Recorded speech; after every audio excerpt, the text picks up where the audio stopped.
Hello, I'm Richard Breiman, a member of the California Map Society, and I'm going to be just giving you a little introduction to an exhibit that Tom Paper and I put together from maps and cartographic curiosities in this particular exhibit from my collection.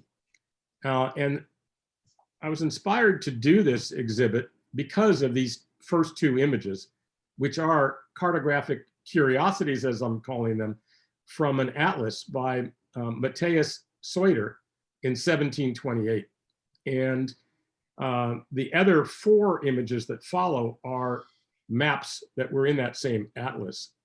Now, Seutter included four of these colossi in his atlas for some reason. And you'll see part of the reason as I go through this.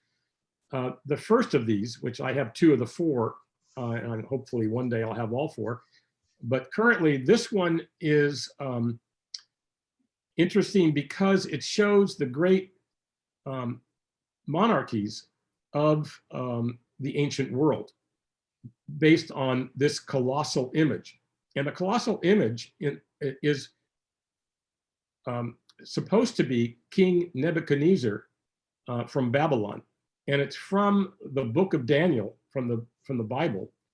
And Daniel was a Hebrew taken in, a Hebrew is what they would call it in the Bible, taken in by Nebuchadnezzar to learn the language of their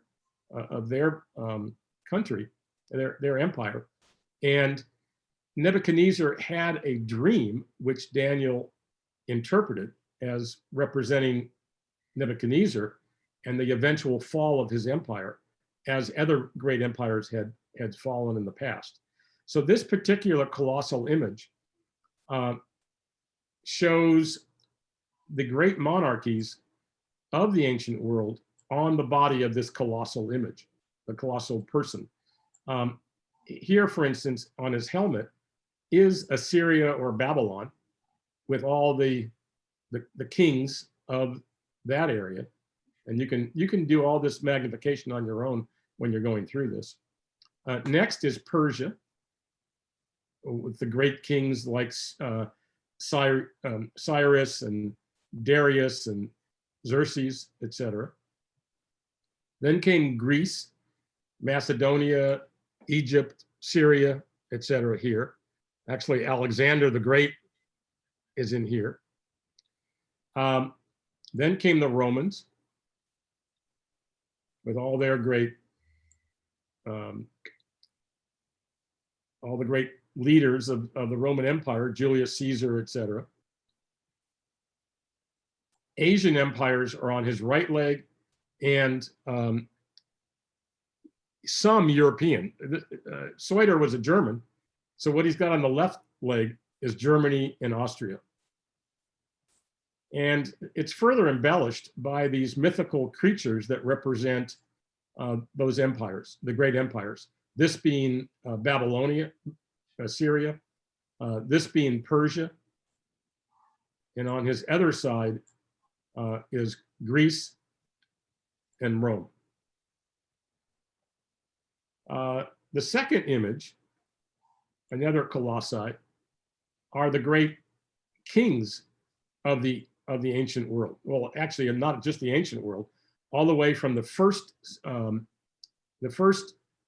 century up on his right shoulder to the time of this map, which was 1728, so the early 18th century, which runs down his left leg. And for instance, you can find in the 17th century, well, let me show you. Actually, an interesting one is the 16th century, which starts in his right foot here, just with one, with Philip the First from Spain.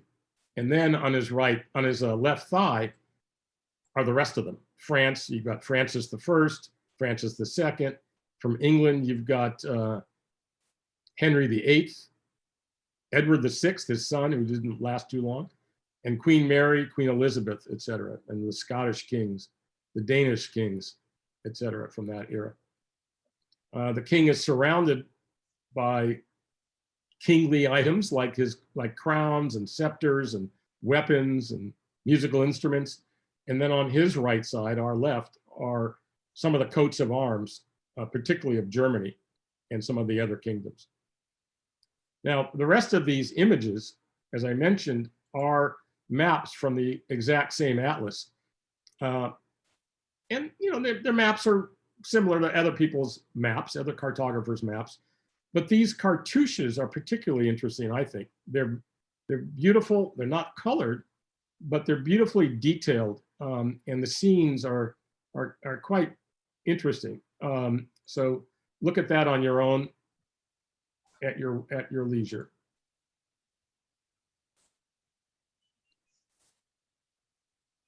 Here's Persia, for instance. All right, I hope you enjoy this, and we appreciate any comments you might have. Thank you.